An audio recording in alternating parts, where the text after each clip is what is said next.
Friends, welcome to அக்வாஹரிணி channel. இன்றைக்கி நம்ம ஆலம்பாறை ஃபோர்ட்டை பற்றி பார்ப்போம்.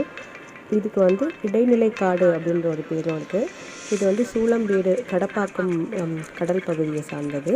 ஸோ இந்த ஆலம்பாறை ஃபோர்ட்டை பற்றி 1950s ரைட்டர் சாவி நீங்கள் இந்த இடத்தை பார்த்திருக்கிறீர்களா அப்படின்னு ஒரு கட்டுரை எழுதியிருக்கிறாரு. அதோட வரிசையில் இதை பற்றி நிறைய குறிப்பிடப்பட்டிருக்கு. ஸோ இந்த கோட்டைக்கு போகலாம் வாங்க. இந்த கட்டுரையின் வாயிலாக தான் நிறைய பேருக்கு இந்த மாதிரி இடங்கள் தமிழ்நாட்டுக்குள்ளேயும் இருக்குது அப்படின்னு நிறைய பேருக்கு தெரிஞ்சு இதை சுற்றி பார்க்க ஆரம்பிச்சிருக்காங்க.